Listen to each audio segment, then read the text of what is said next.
Hello बच्चों, कैसे हो? आपका स्वागत है त्रिपाण स्टडी सेंटर में। आज जो हम करने जा रहे हैं क्लास 10 एनआईएस बोर्ड का जो है सोशल साइंस यानी सामाजिक विज्ञान, जिसमें आज हम करेंगे चैप्टर 9 जो कि है फिजियोग्राफिक ऑफ इंडिया यानी भारत की भौतिक भूगोल। कहते हैं भारत की भौतिक भूगोल काफ़ी मायने में हर एक क्लास के बच्चों के लिए महत्वपूर्ण है, चाहे वो सीबीएसई में पढ़ते हो, चाहे एनआईएस बोर्ड में हो, चाहे यूपी बोर्ड के बच्चे हो, चाहे बिहार बोर्ड के बच्चे हो। इवन के जो कंपटीशन की तैयारी कर रहे हैं उनके लिए भी ये टॉपिक काफ़ी मान्य रहेगा, ठीक है। लेकिन आपको पता है कि चैप्टर स्टार्ट करने से पहले एक बात जो मैं हमेशा कहता हूँ, जिसको आपको सोचना भी चाहिए, विचार भी करना चाहिए और इवन अमल भी करना चाहिए, वो ये है कि जब भी वीडियो देखिए पूरा देखिए, क्योंकि अधूरा जानकारी सदैव खतरनाक होता है। साथ में एक इंपॉर्टेंट बात ये भी रहता है, अगर आप पहली बार वीडियो देख रहे हो तो लाइक शेयर सब्सक्राइब करना मत भूलना, क्योंकि दोस्तों लाइक कीजिएगा तो बनाने वाले का मनोबल बढ़ता है, सब्सक्राइब कीजिएगा तो इससे ये होता है कि जब भी मैं कोई वीडियो डालूंगा उसका नोटिफिकेशन आपको समय रहते मिल जाएगा। और देखिए शेयर का मतलब ये होता है कि आपके थ्रू न जाने किन बच्चों को हेल्प मिल जाए, ये आप भी नहीं जानोगे, इसलिए जो है आप शेयर जरूर करो, ठीक है। व्हाट्सएप स्टेटस पे भी लगाओ। दोस्तों एनआईएस सेंटर जो कई मानने में बहुत से बच्चों के लिए हेल्पफुल है, चाहे वो 8th क्लास हो, 9th 10th 11th 12th हो, चाहे वो एनआईएस बोर्ड के बच्चे हो, ठीक है, चाहे बीए एमए के बच्चे हो, सभी क्लासों के लिए कुछ ना कुछ जो है त्रिपाण सेंटर में उपलब्ध है। तो इसलिए आपके लिए जरूरी है कि आप सब्सक्राइब करके इसको चैनल को जो है सेव कर लो, नहीं तो बाद में अगर रिसर्च करोगे तो शायद आपको ये चैनल प्राप्त ना हो। तो इसलिए सोचना नहीं, विचार नहीं करना है, सब्सक्राइब करके जो है अपने पास सेव करना है। दोस्तों ये तो बात था आपके लिए, लेकिन आप देखते हैं हमारा आज टॉपिक क्या है। Our next topic is important here. State and Union Territory of India. There is some important states and Union Territory of India. India is the seventh largest country in the world.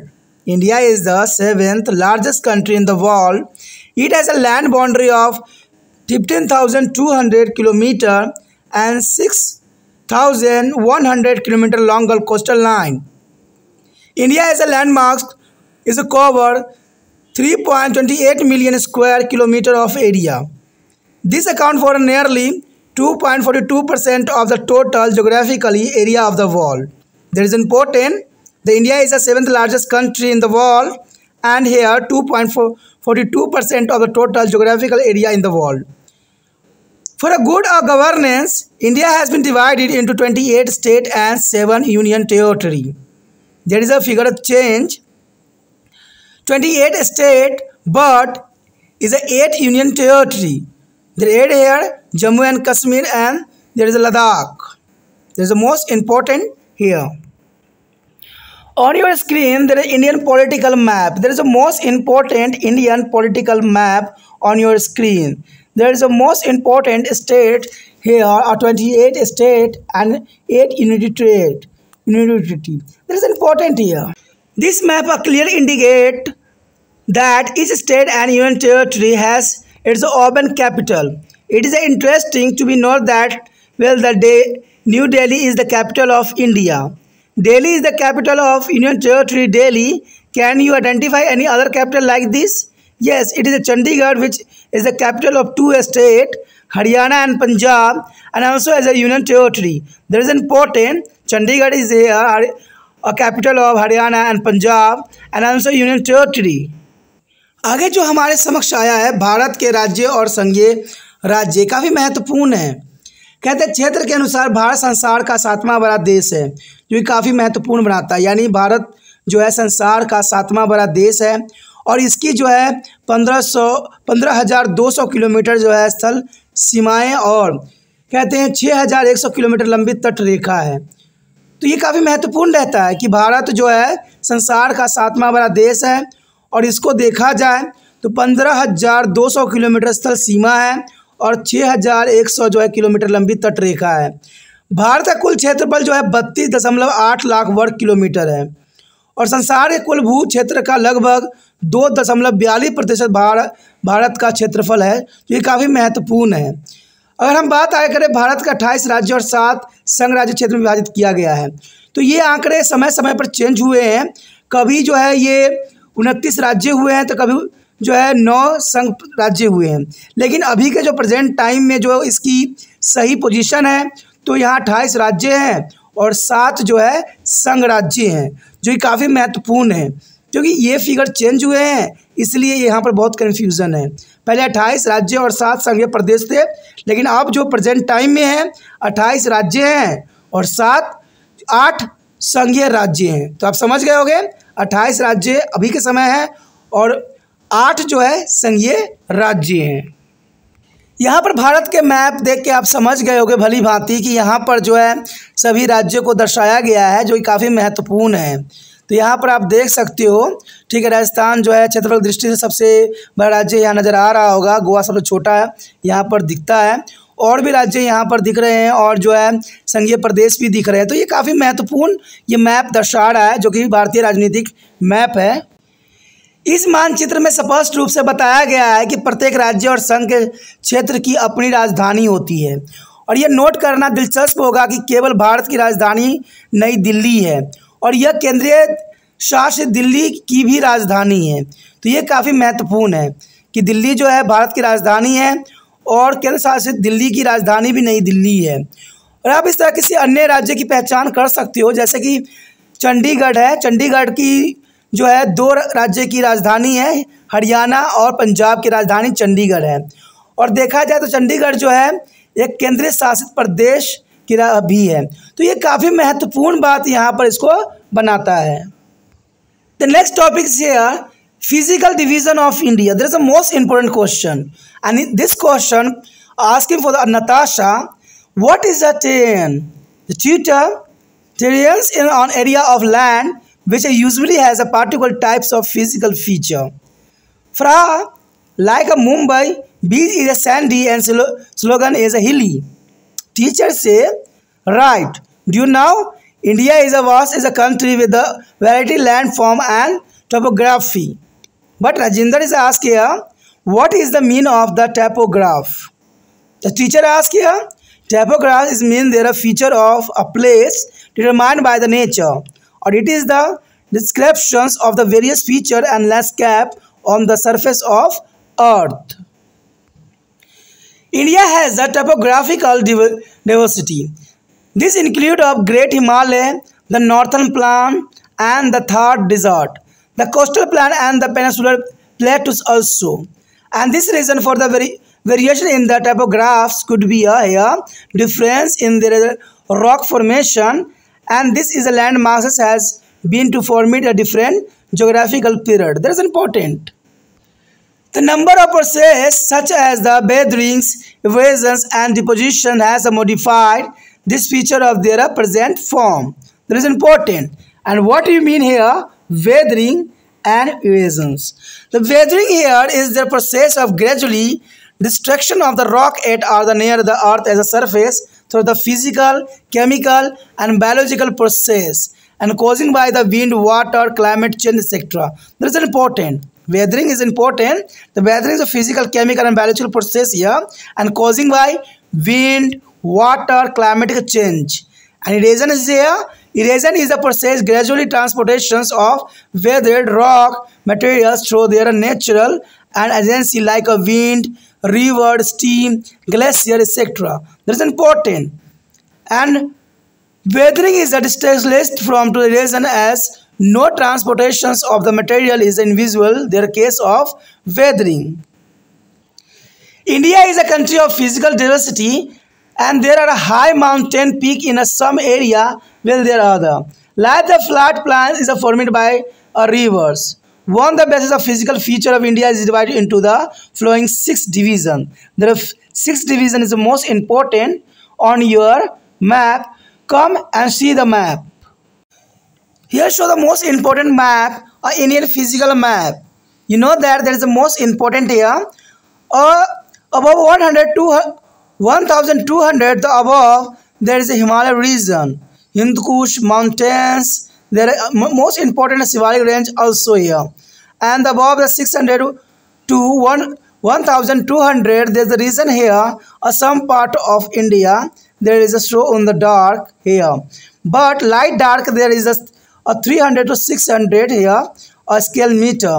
There is almost a center of India, and the below here the Rajasthan, Uttar Pradesh and other area. This is important here on your screen. There is a physical for the India. The important topic here, the northern mountain, the northern plain, the peninsular plateaus, the Indian desert, the coastal plain and the island. This is important. The first here, the northern mountain. Northern mountain here, it is divided into three groups. There are the Himalayas, the Trans-Himalayas and the Pranchals Hill. Pranchals Hill, there is important and there is a important also. But first of all, there is the most important point here, pass. Pass, it means to be a nature gap. Gap are the route between two ridges and hill. And the range here, larger landmarks consisting of the mountain, ridges and peak. And the peak here, highest point of tip of the mountain range. And valley here, depression are the flat land between two elevated area. And dune here, longitudinal valley as excitings between two Himachal and Shivalik. There is a most important point here. But first topic here arrive the Himalayan mountain. The Himalayan mountain, the Himalaya are the young fold mountain and this is the highest mountain range of the world. Himalaya act as natural is a barrier and the extreme is called snow and the rubble is a topograph and this carries there is a nevers and the enter Indian through the Himalayas and they run from the west-east direction from the Hindu and Brahmaputra along the northern boundary of India. On your screen, there is a mountain range. There is an important, the Shivalik and there is the Arunachal Pradesh side and maximum here, Kailash range. There is a Hind Kush, Kulkun's Mills and the most important range on your screen. There is an important map here. And covering a distance of 2,500 kilometers. And there's a varies from the 400 in the west and 150 kilometers in the east. The Himalaya may be divided into three parallel ranges. There is a most important range here. The greater Himalayas as Himandri and lesser Himalaya as a Himachals and outer is a Himalayas as Shivaliks. There is important. And the first here, the greater Himalayas as Himandri. The greater Himalayas is a comprise of the northern is a most range and the peak. It has on the average height of 6,000 meters and the wild lies between to the 120 to 119 kilos ms. It is the most is a continuous range. It is a snowbound and the many glaciers descend from this range. And here it is a high peak is a like a Mount Everest and Kanchenjunga and Makols, the Aguiris and Naga Parbat, etc. And having a height of more than 8,000 meters. But Mount Everest is the 8,848 meters is the highest peak on the world. And Kanchenjunga is the highest peak of Himalaya in India. High mountain pass also exist in the range, namely is the Baralocha, La, Sipkula, and Natula, and Joyla and Baumidi La, etc. The Ganga and Yamuna rivers originate from this Himalayas. The next year, the Lesser Himalayas and Himachal. The altitude of this range of lies between the 1,000 to the 4,500 meter and the average wealth is a 50 kilometer.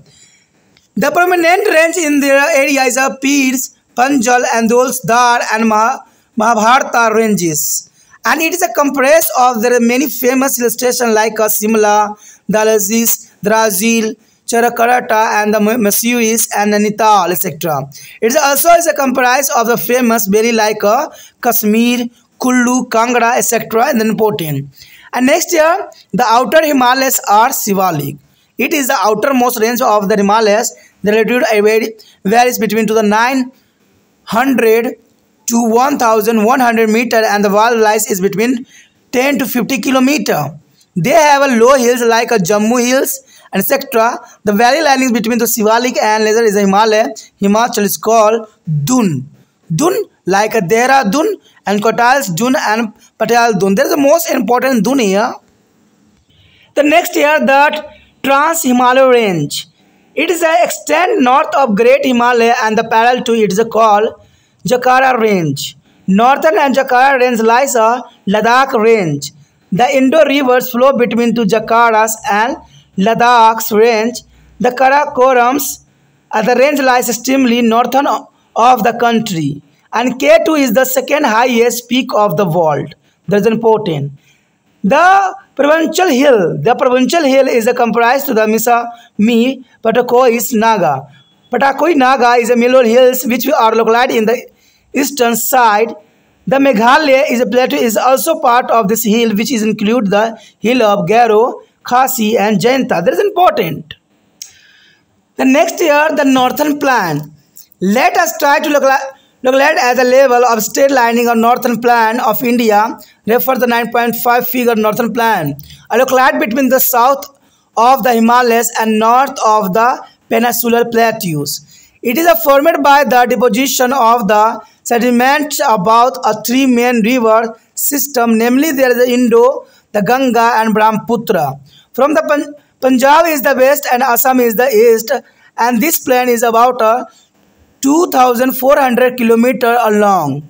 It's a wild varies from about 300 kilometers in the west to be about and 150 kilometers in the east. It's a mainly include the state of Punjab, Haryana, Uttar Pradesh, Bihar, and West Bengal and Assam. And this is the plain is very fertile and due to the avails sediment brought by the river from the Himalayas. And this plain is one of the largest and most fertile plain of the world. Major crops such as the wheat, rice, sugarcane, pulses, oil, seeds, and jutes are growing here. Due to proper irrigation and plant makes a significant contribution in the production of the food grain. The northern plain is broadly divided into two parts here. The first year, the western plain, and second year, the Ganga Brahmaputra plain. The first western plain here, the western plain. This plain is formed the river system of the Indo. It lies to the west or Aravalli, and this plain is formed due to the deposit brought by there is a river like the Satluj, the Beas, and the Ravi. The part of the plain has dubs. That is important. And next year, Brahmaputra. There is a Ganga Brahmaputra plain. It is also formed by the deposition of the sediments brought by the two main river systems, the Ganga and Brahmaputra. The earlier civilization like Mohenjo-daro and Harappa also is called to the river valley civilization. There is a river valley civilization called to the Harappa culture. They are spread over to the plain area, and this because of the ability of the fertile land and water through the rivers network. That is important. And the next year, Doab. Doab is a alluvial land between two converging rivers. Example, Doab area is a Punjab. And Khadar, the area is folded by rivers almost every year. There is a called Khadar. And Bangar, the area is never too folded by the river. There is called Bangar. That is important. And next year, Peninsula, the Peninsular Plateau. Look at the map and given below you will find that a peninsular plateau is a triangular shaped tableland. It is a part of a sand landmass is called Gondwana level.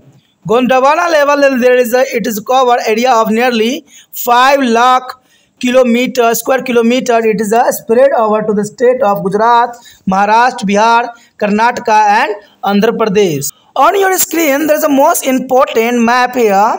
There are gondolas coastal here. Try. There is important on your screen. The river is Narmada divided the peninsular plateaus into two parts.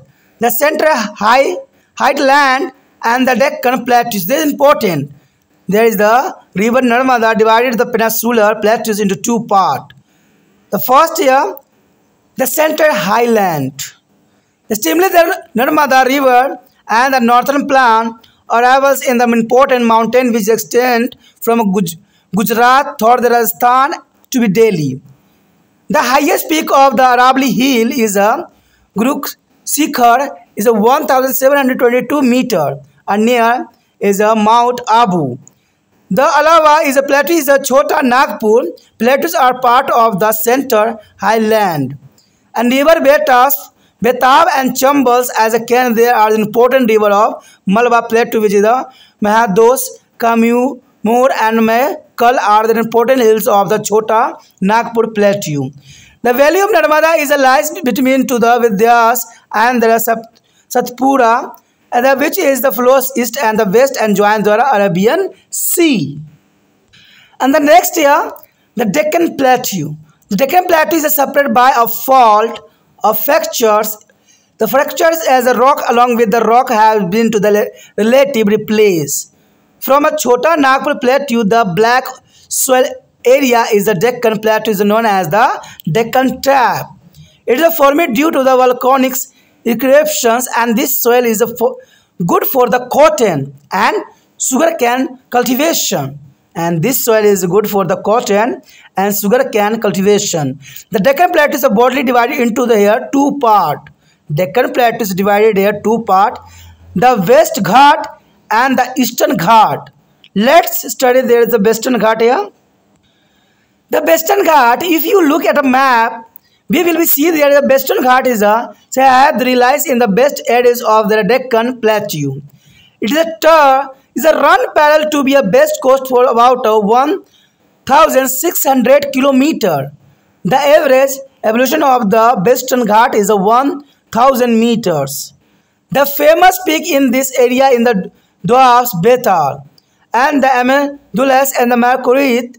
Their highest peak in this region in the Amadoulas is 2,695 meters. And Western Ghat are continue and can be crossed through their pass like a Pal Ghat, Thal Ghat and the Bor Ghat. The rivers is like a Godavari, Bhima and the Krishna is the flow eastward, while the river Tapti flow is the westward. The stimuli for the rapid and the waterfall before the entry there are Arabian Sea. The famous waterfall is the Jai Goba fall on the Sarvati Siva Mahmudaram fall on the Kaveri sector. And the next year, the Eastern Ghat. The Eastern Ghat discontinues a low veld and their average evolution is a 600 meter, and they run a parallel to be east coast from to the south of Mahanandis and valley there are Nilgiri Hill. The highest peak is this region is the Mahendragiri is a 1,501 meter. The famous hill are Mahendagiri is a hill is a Nimagiri and the hill is Orissa. Is a Nama Mahalis hill is a southern Andhra Pradesh and Kolimalis and the Panchumala in the Tamil Nadu.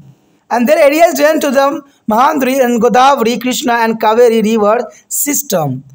The Nilgiri Hills join to the western and eastern Ghat in the south. And the next year, the Indian Desert.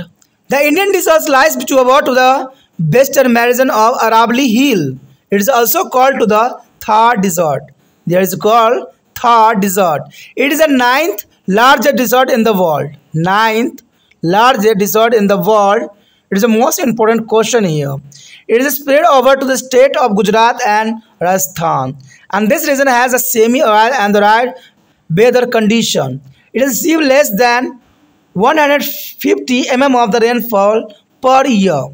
And the vegetation cover is low with the hornless bushes. Luni is the main river in this area. All the streams appear only at the time of rainfall. Otherwise, they disappear into the sand. On your screen, there is a Thar here. Thar is the area that is most important. There is only but sand here. I am a Thar, the Indian desert. I remain dry most of the year. The moisture varies by winds goes to parallel to the Aravallis, so I receive scanty rainfall. I am preceded by the cactus and other hornless bushes on my body. If you are thirsty, you will have to walk several kilometers to the ridge on the oasis is in the Sindhuet, a small water body. And next year, the coastal plain. The coastal plain in India is a run parallel to the Arabian Sea and Bay of Bengal along the peninsular plateau. The western coastal plain is a narrow belt along the Arabian Sea about 10 to 20 kilometers wide. It is stretched from to the run of the Kutch to be Kanyakumari. And Western Coastal Plain is a comprehensive of 3 sectors: Konkan Coastal, Mumbai to Goa, and Karnataka Coastal from there Goa to Mysore, and Malabar Coastal is a Mangalore to be Kanyakumari. The eastern coasts are run along the Bay of Bengal. It is a wilder than there is a Western Coastal Plain. Its average value to about 120 kilometers, and the northern part of there is a coast is called Northern Circuit, and the southern part is called the Coromandel Coastal. Eastern Coastal Plain is marked by the delta is made by the river Mahandri and Godavari, Krishna and Kaveri. The Chilka is the largest saltwater lake in India. In the Odisha is located to be south of Mahandri Delta. This is important. The coastal plain are the belt of growing spicy rice, coconut, paper, etc. There is a center of the trade and commerce. The coastal area is renowned the fishing activity, and therefore the large number of fishing villages has developed along the coastal. And Benabam is a famous lagoons which is located at the Malabar coastal area. The next year, the Iceland. India has 2 main group of islands. There are 204 islands in the Bay of Bengal is called Andaman and Nicobar Island, and 43 islands in the Arabian Sea is called as a Lakshadweep Island. The Andaman and Nicobar Islands stem from the north to the south in the Bay of Bengal. They are bigger in size. Unactive volcano is located in the Barents Island in the Andaman and Nicobar group of islands. Lakshadweep Island is located near a Malabar coastal and Kerala in the Arabian Sea. They cover an area of 32 square kilometers, and Kaveri is the capital of Lakshadweep. And these islands are formed by the corals and endowed with their variety of flora and fauna. And these islands are important tourist attraction. Underwater activities like snorkeling, such as diving, deep sea and dividing and other port make this island more popular. That is the most important here. यहाँ पर जो हमारे समक्ष आया है अगला point, Bharat का भौतिक विभाग, यानी भारत का भौतिक विभाग किस प्रकार का है। तो ये जानने के लिए कुछ छात्रों ने के बीच और अध्यापक के बीच कुछ बातें हुई। बच्चे ने पूछा कि भूगोल क्या है, तो छात्र ने इसका आंसर दिया, भूगोल वो क्षेत्र है जो विशेष प्रकार की भौतिक विशेषता रखता है। यानी भूगोल वो चीज़ होती है जो अपनी खास विशेषताओं के लिए जानी जाती है। और इसी में दूसरे बच्चे ने क्वेश्चन किया, मुंबई समुद्र तट की तरह रेतीली है और शिलांग की जो है पहाड़ी की तरह ठोस है। तो बात तो सही है कि अपनी अपनी क्षेत्र जो है अपनी अपनी विशेषताओं के लिए जाना जाता है। शिक्षक ने जवाब दिया, ठीक है, क्या आप जानते हैं कि भारत विभिन्न स्थलरूपी और स्थलकृतियों के साथ एक विशाल देश है। तो उसी में राजेंद्र ने बताया कि स्थलकृति अर्थ क्या है, आखिर स्थलकृति का अर्थ क्या होता है। टीचर ने इस बात का जो राजेंद्र ने क्वेश्चन पूछा कि स्थलकृति का क्या अर्थ है, टीचर ने बहुत ही जो समझदारी से जो है इसका आंसर दिया कि स्थलकृति का अर्थ है किसी भी स्थान की प्राकृतिक विशेषता। यानी टाइपोग्राफी का अर्थ ही होता है कि किसी भी स्थान की जो प्राकृतिक विशेषता है उसको कहते हैं, और यह पृथ्वी के सतह पर विभिन्न विशेषताओं और भूदृश्यों का वर्णन करता है। भारत में स्थलकृति विविधता है और इसमें विशाल हिमालय, उत्तरी मैदान, थार रेगिस्तान, तटीय मैदान और प्रदेशीय पठार शामिल है। स्थलकृति में विभिन्नताओं के निम्न कारण हो सकते हैं जो कि जरूरी है। तो पहली विशेषता तो यही होगी कि चट्टान की संरचना में अंतर, और ये जो है स्थलखंड विभिन्न भूमिकी जो है समय में बनी है। विभिन्न प्रक्रियाओं द्वारा जो है अपक्षय, कटाव और जमाव के कारण वर्तमान रूप में परिवर्तन हुआ। तो ये सारी चीज़ें महत्वपूर्ण हैं। अगर हम कुछ पॉइंट की यहाँ बात करें तो अपक्षय, देखिए अपक्षय होती क्या है। अपक्षय पृथ्वी की सतह से निकट हवा, पानी, जलवायु परिवर्तन आदि के कारण भौतिक और रासायनिक जैविक प्रक्रियाओं के माध्यम से चट्टानों को जो है क्रमिक विनाश की प्रक्रिया होती है। वहीं कटाव जो होती है, कटाव की प्रक्रिया प्राकृतिक एजेंसी जैसे हवा, नदियाँ, ग्लेशियर आदि द्वारा जो है अपेक्षित सामग्री का क्रमिक परिवहन होती है। तो ये काफ़ी महत्वपूर्ण है। अपक्षय कटाव से भिन्न है। क्या अपर्दन में परिवहन शामिल है, जबकि अपक्षय के मामले में शामिल नहीं है। देखिए बहुत महत्वपूर्ण बात है कि अपर्दन में परिवहन शामिल होता है, यानी यहाँ से वहाँ जाता है, लेकिन अपक्षय में ये बातें सम्मिलित नहीं होती है। भारत के भौगोलिक विविधताओं का देश है और यहाँ कुछ क्षेत्रों में उच्च पर्वत चोटियाँ भी देखने को मिलता है। दूसरी ओर नदियों द्वारा जो है निर्मित समतल मैदान भी है। तो भौतिक विशेषताओं के आधार पर भारत के निम्नलिखित 6 भागों में विभाजित करने का प्रावधान है। तो यहाँ पर सबसे पहले मैप देखते हैं कि मैप में जो है किन बातों की तरफ जो है इशारा किया गया।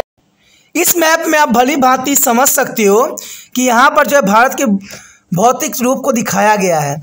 यहाँ पर आप देख सकते हो कि जो कहते हैं ऊपरी साइड आप देखोगे तो यहाँ पर 1200 से ऊपर जो है ऊंचाई पैमाने दिखाए गए हैं। वहीं जैसे जैसे आप नीचे आते जाओगे तो कुछ क्षेत्र में जो है आपको 600 से लेके 1200 किलोमीटर की जो है ऊंचा पैमाना दिख रहा होगा, जो कि इसको जो है ब्राउन शेप से रिप्रेजेंट किया गया है। लेकिन वही फीकी ब्राउन देखोगे तो ये क्षेत्र जो होते हैं 300 से 600 के बीच जो है पैमाने दिखा रहे हैं और बाकी क्षेत्र में 300 से नीचे हैं। जैसे इसमें आप देख सकते हो कई क्षेत्र हैं, जैसे राजस्थान हो, चाहे आप उत्तर प्रदेश के बिहार की बात कर लो, कर्नाटक, तो सारे क्षेत्र इसी में जो है 300 से कम जो है यहाँ पर भौतिकी विशेषता दर्शाता है। तो ये मैप काफ़ी महत्वपूर्ण है।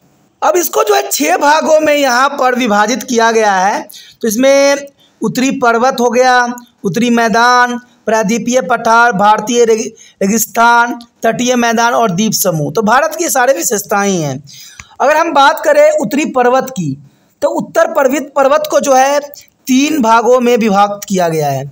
एक तो हिमालय है, ट्रांस हिमालय है और पूर्वांचल हिमालय है। तो ये काफ़ी महत्वपूर्ण रहेगा। लेकिन उससे पहले हम कुछ बातों पर यहाँ पर प्रकाश डाल लें। जैसे दरारें क्या होती है?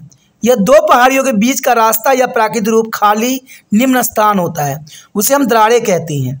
यानी पहले के समय में दरारों का उपयोग करके आक्रमणकारी जो थे इन्हीं दरारों के अंतर्गत वो भारत में प्रवेश करते थे। अब श्रेणी क्या होती है? श्रेणी बड़ा भूभाग जिसमें ऊंची चोटी श्रेणी और पर्वत हो, उन्हें हम श्रेणी कहते हैं। और चोटी जो होती है किसी भी पर्वत श्रेणी की सर्वोच्च उच्च बिंदु वाले को हम चोटी कहते हैं। उसके पश्चात आता है घाटी। घाटी 2 ऊंचाई वाले क्षेत्र के मध्य समतल निम्न भूमि होती है, उसे हम घाटी कहते हैं। उसके पश्चात आता है दून। दून जो है हिमालय और शिवालिक के मध्य उद्धरण घाटी होती है, जो काफ़ी महत्वपूर्ण है। अगर हम पहले पॉइंट की तरफ देखें तो ये हिमालय है। हिमालय एक नवीन वलित पर्वत है, यानी यंग पर्वत है ये, और यह संसार का सर्वोच्च पर्वत श्रृंखलाओं में से है। हिमालय प्राकृतिक अवरोध के रूप में कार्य करता है और अधिक ठंड, बर्फीला और फेयर जो स्थलकृतियों पड़ोसियों के हिमालय के मध्य से भारत में प्रवेश करने के लिए प्रोत्साहित भी करता है। और यह पश्चिम पूर्वी दिशा में भारत की उत्तरी सीमा के साथ जो है 2500 किलोमीटर की दूरी में सिंध नदी के ब्रह्मपुत्र नदी तक फैला हुआ है और इसकी चौड़ाई 100 किलोमीटर से लेकर 150 किलोमीटर तक है। हिमालय 3 समांतर श्रेणियों में विभाजित किया जा सकता है। एक तो महान हिमालय हिमाद्री आता है, दूसरा मध्य हिमालय या हिमाचल आता है और तीसरा जो है बारह हिमालय या शिवालिक आता है। इससे वर्णन करने से पहले हम थोड़ा सा जो देख लेते हैं मैप के अंतर्गत कि मैप में इसकी क्या विशेषताओं को दर्शाया गया है। इस मैप में आप भली भांति देख सकते हो कि ऊपरी क्षेत्र जो है सारे के सारे जो है इन्हीं क्षेत्रों के अंतर्गत ही आ रहा है और ये हिमालय से शुरू होकर जो है ये अरुणाचल प्रदेश तक जा रहा है। तो ये काफ़ी महत्वपूर्ण है ये प्रदेश और ये हिमालय रेंज जो कि भारत की विशेषताओं के लिए जाना जाता है। और देखा जाए तो कई हद तक जो है मौसम से और आक्रमणकारियों से यही हिमालय पर्वत जो हैं वो काफ़ी महत्वपूर्ण योगदान देते हैं। यदि बात हम करें हिमालय या हिमाद्री का तो ये काफ़ी महत्वपूर्ण रहेगा।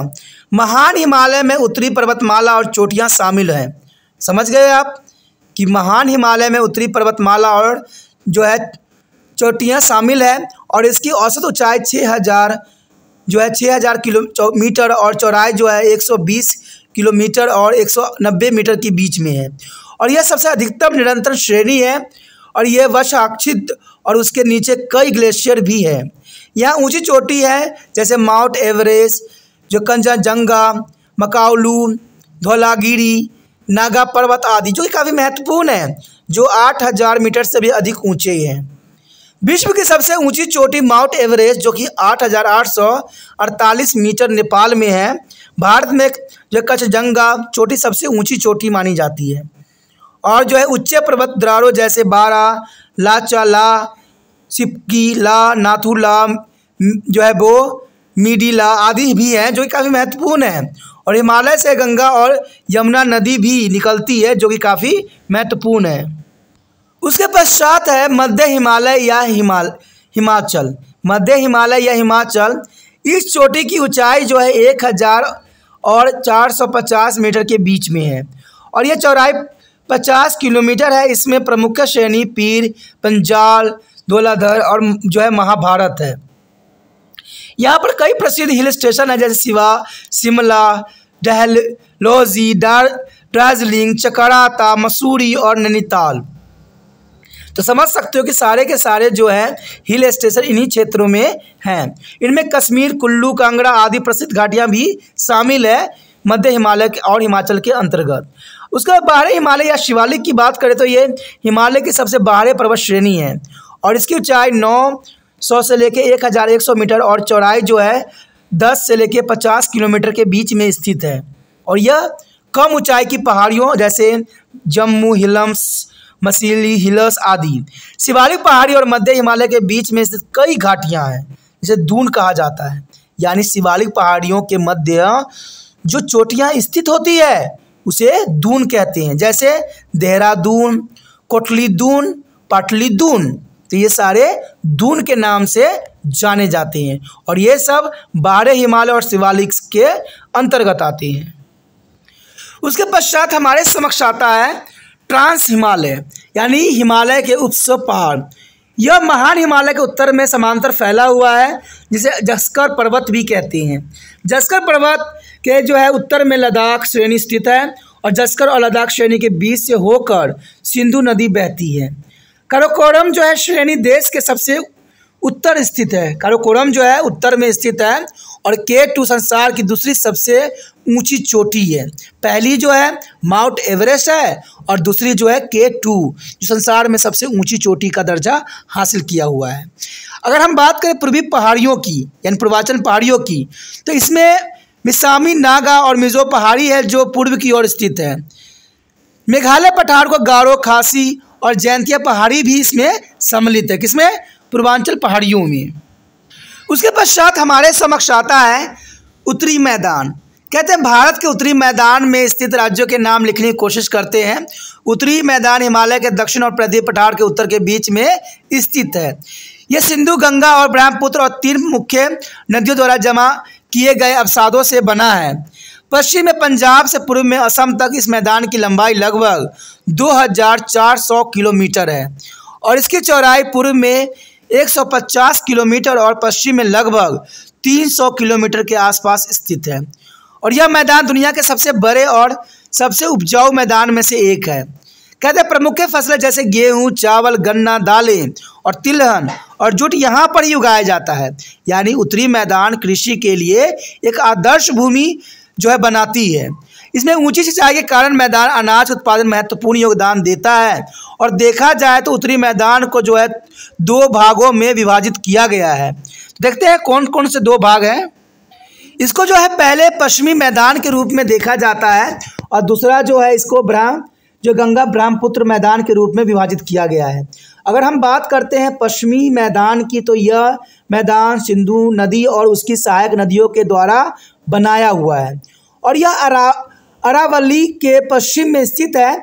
और यह मैदान जो है सतलुज, ब्यास, रवि नदी द्वारा लाए गए अवसादों के जमाव होने से बना है। अवसाद का मतलब होता है कि जब पानी के तेज बहाव चलते हैं तो उसके साथ बहुत से जो है मटेरियल, माटी, जो मिट्टी होते हैं वो उनके साथ बह जाते हैं, तो इसको अवसाद के रूप में जाना जाता है। और मैदान का यह भाग दोआब से बना है तो काफ़ी महत्व रखता है पश्चिमी मैदान। उसके पश्चात हमारे समक्ष है गंगा ब्रह्मपुत्र मैदान। देखिए यह 2 मुख्य नदी तंत्र गंगा और ब्रह्मपुत्र नदी द्वारा लाई अवसादों के जमाव से बना है। तो अवसाद तो आप समझ गए होंगे, जो नदियां अपने साथ बहा के लेके आती है। और सभी जो है प्राचीन सभ्यताएं जैसे हड़प्पा और मोहनजोदड़ो, जिसे नदी से यानी घाटी सभ्यता भी कहते हैं, सिंधु घाटी सभ्यता के नाम से भी जाना जाता है। मोहनजोदड़ो या आप कह सकते हो जो हड़प्पा कल्चर बहुत पुराना कल्चर है और इसको सिंधु घाटी सभ्यता के नाम से भी जाना जाता है। मैदानी क्षेत्र में यह फैली हुई थी और यह भूमि के उपजाऊ और नदी द्वारा जल की उपलब्धता के कारण यहाँ पर ये शहर बसी थी। अब देखिए यहाँ पर एक बात आता है कि द्वाब, आखिर द्वाब क्या होता है। द्वाब दो नदियों के बीच जुड़े जलोढ़ भूमि होती है। द्वाब का मतलब होता है दो नदियों के बीच जुड़े जलोढ़ भूमि। जैसे पंजाब में द्वाब क्षेत्र पाए जाते हैं, तभी पंजाब जो है काफ़ी उपजाऊ क्षेत्र के रूप में जाना जाता है। वही खादर का अर्थ होता है लगभग प्रत्येक वर्ष नदियों का बाढ़ क्षेत्र होता है। खादर में हमेशा जो है नदियों का बाढ़ बनी रहती है, इसलिए इसको खादर के नाम से जाना जाता है, यानी वर्ष भर में नदियों का बाढ़ बने रहती है। लेकिन बांगर में होता है कि नदियों के बाढ़ क्षेत्र में उच्च भूमि होती है। नदी में बाढ़ तो होते हैं लेकिन ये उच्च भूमि के अंतर्गत आता है। उसके पश्चात है प्रायद्वीपीय पठार। देखिए प्रायद्वीपीय पठार का मतलब होता है कि जो नीचे दिए गए मानचित्र में भी हम इसको जानने की कोशिश करेंगे। कहते हैं प्रायद्वीपीय पठार एक त्रिकोणीय आकार की जो उच्च भूमि होती है, और इस प्राचीन भूखंड को जो है गोंडवाना लैंड भी कहा जाता है। यानी इसी भूमि को, यानी प्रायद्वीपीय पठार को भी हम गोंडवाना लैंड के नाम से जानते हैं। और ये लगभग 5 लाख वर्ग किलो क्षेत्र में फैला हुआ होता है, और यह गुजरात, महाराष्ट्र, बिहार, कर्नाटक, आंध्र प्रदेश राज्य में फैला हुआ है। नर्मदा नदी प्रायद्वीपीय पठार के 2 भागों में बांटती है। एक है जो है मध्य उच्च भूमि और दूसरा जो है दक्कन पठार। चलिए देखते हैं मैप में प्रायद्वीपीय पठार की क्या विशेषताओं को दर्शाया गया है। इस मैप में आप देख सकते हो कि प्रायद्वीपीय पठार को जो है विस्तृत किया गया है, इसको त्रिकोणीय दर्शाया गया है। तो ये काफ़ी महत्वपूर्ण है, करीबन भारत के हर क्षेत्र में ये देखने को मिल रहा है। ठीक है, चाहे तेलंगाना हो या कृष्णा हो, बालघाट श्रेणी हो, गोदावरी हो, विंध्य, अरावली हो, बुंदेलखंड हो, तो ये काफ़ी महत्वपूर्ण क्षेत्रों को यहाँ पर अंकित किया गया है मानचित्र में। प्रायद्वीपीय पठार के जो पहला पॉइंट है मध्य उच्च भूमि, देखिए इसका अर्थ यही हुआ। तो इसका विस्तार नर्मदा नदी से उत्तरी मैदान के मध्य है। अरावली एवं महत्वपूर्ण पर्वत है जो गुजरात से राजस्थान होते हुए दिल्ली तक फैली हुई है। अरावली पहाड़ियों की सबसे ऊंची चोटी माउंट आबू के पास गुरु शिखर है, जो कि 1722 मीटर है। मलबा पठार और छोटा नागपुर पठार मध्य उच्च भूमि के हिस्से हैं। बेताबा, चंबल और केन मलबा पठार की महत्वपूर्ण नदियां हैं, जबकि महादेव, कैमूर और मैकोल छोटा नागपुर पठार की महत्वपूर्ण पहाड़ियां हैं। नर्मदा घाटी विंध्य और जो है सतपुड़ा के मध्य स्थित है। नर्मदा नदी पूर्व में पश्चिम बहती हुई अरब सागर में मिलती है। तो ये मध्य उच्च भूमि काफ़ी महत्वपूर्ण अपना स्थान रखता है। उसके पश्चात है दक्कन का पठार। कहते हैं दक्कन का पठार काफ़ी महत्वपूर्ण है। कहते हैं मध्य उच्च भूमि में दक्कन पठार एक जो है भ्रश से अलग है। चट्टानों में अस्थिभंग जो चट्टानों के साथ अपेक्षाकृत प्रतिस्थापन दक्कन पठार में काली मिट्टी क्षेत्र और डेक्कन ट्रैप्स के रूप में ये जाना जाता है। और यह ज्वालामुखी विस्फोट के कारण बनता है। ज्वालामुखी जब विस्फोट होता है तो दक्कन पठार का जो है निर्माण होता है, इसलिए इस जगह बहुत सक्रिय है, बहुत काफ़ी संवेदनशील है। और कहते हैं यहाँ पर काफ़ी मिनरल है, इसलिए यहाँ पर लोग जो है रहते हैं, लेकिन वह खतरे से खाली नहीं जगह है। यह मिट्टी, कपास और गन्ना की खेती के लिए काफ़ी अच्छी मानी जाती है।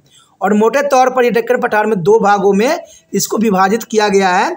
एक पश्चिमी घाट है, दूसरा पूर्वी घाट है। चलिए इसके बारे में हम विस्तारपूर्वक जानने की कोशिश करें। तो सबसे पहले हमारे समक्ष आता है पश्चिमी घाट।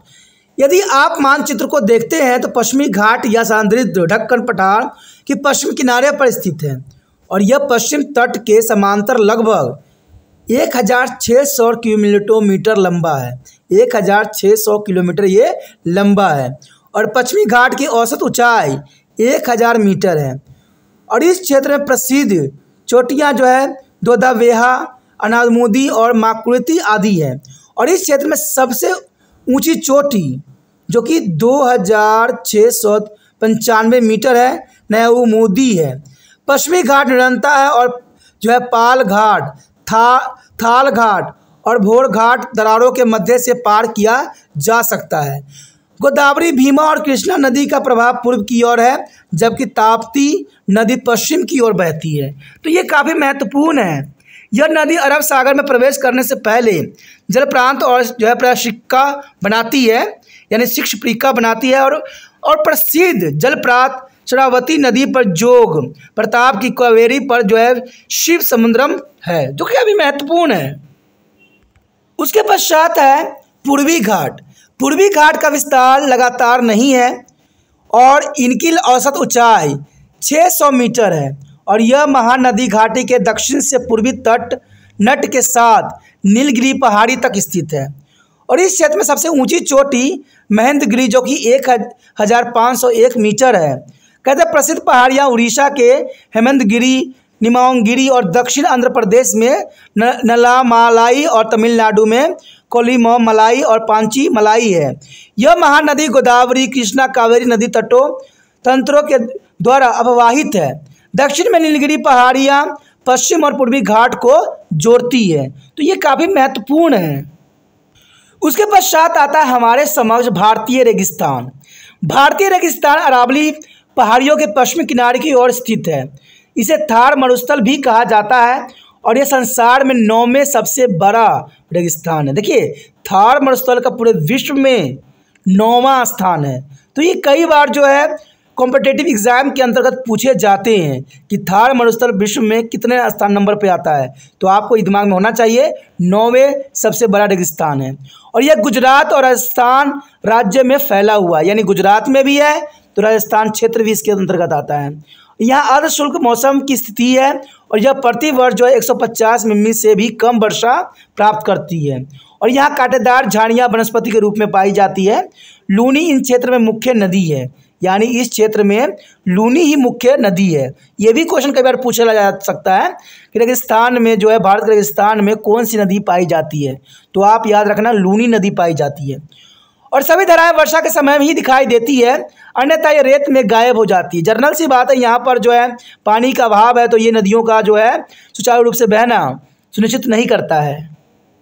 यहाँ पर आपके समक्ष जो चित्र प्रस्तुत है ये थार मरुस्थल का है, यानी भारत का जो मरुस्थल क्षेत्र है।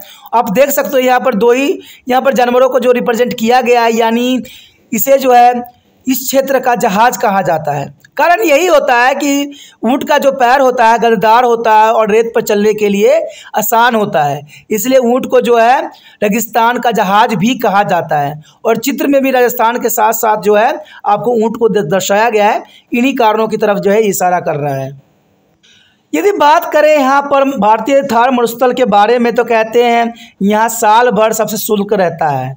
नमी से युक्त हवाएं अरावली के समांतर चलती है और इसे जो है अल्प यहाँ पर वर्षा जो है नोट किया जाता है। और कहते हैं इसके शरीर जो है पूरे क्षेत्रों में कांटेदार झाड़ियाँ और कैक्टस ही पाया जाता है। तो ये क्षेत्रों की काफ़ी महत्वपूर्ण विशेषता थी यहाँ पर। उसके पश्चात हमारे समक्ष है तटीय मैदान। कहते हैं तटीय मैदान काफ़ी महत्वपूर्ण रहता है। भारत में तटीय मैदान अरब सागर और बंगाल खाड़ी के समांतर प्रायद्वीपीय पठार के साथ है। पश्चिमी तटीय मैदान अरब सागर के साथ एक सक्रिय पट्टी यानी 10 से 20 किलोमीटर चौड़ा है और यह कच्छ के रण से कन्याकुमारी तक फैला हुआ है। पश्चिमी तटीय मैदान 3 भागों में बटा हुआ है। एक जो है कोनक तट जो है मुंबई से गोवा तक है, फिर कर्नाटक तट जो है गोवा से मैंगलोर तक है, उसके बाद तीसरा जो है मल्लेबार तट से जो है मंगलोर से कन्याकुमारी तक शामिल है। पूर्वी तट जो है बंगाल की खाड़ी के साथ है और यह पश्चिमी तटीय मैदान से अधिक व्यापक है और काफ़ी महत्वपूर्ण भी है। इसकी औसत चौड़ाई जो है 120 किलोमीटर है और इस तट के उत्तरी भाग को जो है उत्तरी सिरकार और दक्षिणी भाग को जो है कोरोमंडल तट कहा जाता है।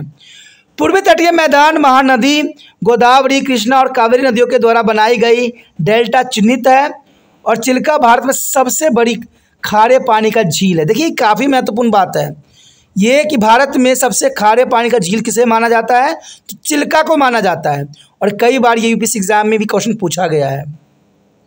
जो महानदी डेल्टा के दक्षिण में स्थित है। तटीय मैदान में मसाले, चावल, नारियल, काली मिर्च आदि उगाए जा रहे हैं। कहते हैं काली मिर्च इस क्षेत्रों में उगाए जाते हैं, इनकी प्रमुख फसल है और ये व्यापार और वाणिज्य केंद्र भी रहे हैं, क्योंकि आप देख सकते हो कि मसाले सारे इन्हीं क्षेत्रों में ही उगाए जाते हैं। नारियल, काली मिर्च, मसाले सब इसी क्षेत्र में आते हैं, तो ये क्षेत्र काफ़ी महत्वपूर्ण बन जाता है। तटीय क्षेत्र में जो है मछली पकड़ने की गतिविधियों के लिए जाना जाता है, क्योंकि इन क्षेत्रों में जो है बरसात काफ़ी होती है, इसलिए इन क्षेत्रों को मछली पकड़ने की गतिविधियों के कारण काफ़ी जानी जाती है। इसलिए बड़ी संख्या में मछली पकड़ने के लिए गांव के तट के साथ विकसित किया गया है। विमवनाद और प्रसिद्ध लेंगून है जो मलाबार तट पर स्थित है, यानी लेंगून भी मलाबार तट पर ही स्थित है। उसके पश्चात आता है द्वीप समूह। भारत में द्वीप के दो मुख्य समूह हैं। एक तो बंगाल की खाड़ी में 204 द्वीपों का अंडमान और निकोबार द्वीप समूह, और अरब सागर में जो है 43 द्वीपों का लक्षद्वीप समूह है। तो आप समझ गए होंगे कि बंगाल की खाड़ी में 204 द्वीप है, जिसमें अंडमान निकोबार द्वीप समूह आता है, और वहीं अरब सागर में जो है 43 द्वीपों का लक्षद्वीप समूह है, यानी 43 जो है द्वीप है। लक्षद्वीप केरल के मलबार तट के निकट अरब सागर में स्थित है और वह 32 वर्ग किलोमीटर क्षेत्र में फैली हुई है। कवरत्ती लक्षद्वीप की राजधानी है और यह कोरल द्वारा बनाया गया है और विभिन्न प्रकार के पौधे एवं जानवरों से संपन्न है ये क्षेत्र। अंडमान निकोबार द्वीप समूह उत्तर के दक्षिण में बंगाल की खाड़ी में विस्तृत है और वे आकार में बड़े हैं, और ये अंडमान निकोबार द्वीप समूह के बंजर द्वीप पर एक सक्रिय ज्वालामुखी स्थित है। अंडमान निकोबार द्वीप समूह पर्यटकों को बहुत आकर्षित करती है और इन द्वीपों पर विभिन्न आकर्षक पर्यटन गतिविधियां विकसित भी की गई है, जैसे पानी और पानी के खेल आदि के लिए विशेष तौर पर जाने जाते हैं। तो कहते हैं ये 6 जो थे काफ़ी महत्वपूर्ण थे आपके लिए। ठीक है दोस्तों, इसके साथ हमारा टॉपिक खत्म हो जाता है जो कि काफ़ी महत्वपूर्ण था। अगर आपको समझ में आया, अगर आपने कुछ जाना समझा, तो आप अगर त्रिपाण हिस्ट्री सेंटर को हेल्प करना चाहते हो, मदद करना चाहते हो, तो जितना हो सके इस वीडियो को शेयर करना है। और शेयर करने के लिए कुछ नहीं करना है, यूट्यूब से लिंक को कॉपी करना है और व्हाट्सएप स्टेटस पर लगा देना है। और पहली बार वीडियो देख रहे थे तो उनको सब्सक्राइब करके अवश्य सेव कर लीजिए। ठीक है, अगर सेव नहीं कीजिएगा तो आपको पता है कि अगली बार कोई वीडियो देखिएगा तो शायद आपको ये प्राप्त ना हो, क्योंकि सेव करने से ये होता है कि ये चैनल जो है आपके मोबाइल में सेव हो जाता है सदैव के लिए। तो वहाँ पर जो है आप सेव रखिएगा तो वहाँ पर बहुत से ऑप्शन मिलते हैं। वहाँ पर जो है 8th क्लास से MA क्लास के बच्चों के सभी वीडियो प्लेलिस्ट पे मौजूद है, जहाँ पर आप देख सकते हो। ठीक है, साथ में जो है अगर सब्सक्राइब करके रखते हो तो और भी बहुत से फ़ायदे हैं, जैसे समय समय पे आपको वीडियो मिलते रहते हैं। इवन कि एग्ज़ाम के टाइम जो है त्रिपाण हिस्ट्री सेंटर महत्वपूर्ण क्वेश्चनों को ही डालता है, तो ये काफ़ी महत्वपूर्ण आपके लिए रह जाएगा। और देखिए 8 से MA तक के लिए तो सभी बात इंपॉर्टेंट रखता है, इसलिए सोचना नहीं, विचार नहीं करना है। जो रेड बटन आपके स्क्रीन पे दिख रहा है, ठीक है, जहाँ सब्सक्राइब लिखा है उसको दबाइए और त्रिपाण हिस्ट्री सेंटर के साथ जुड़ जाइए।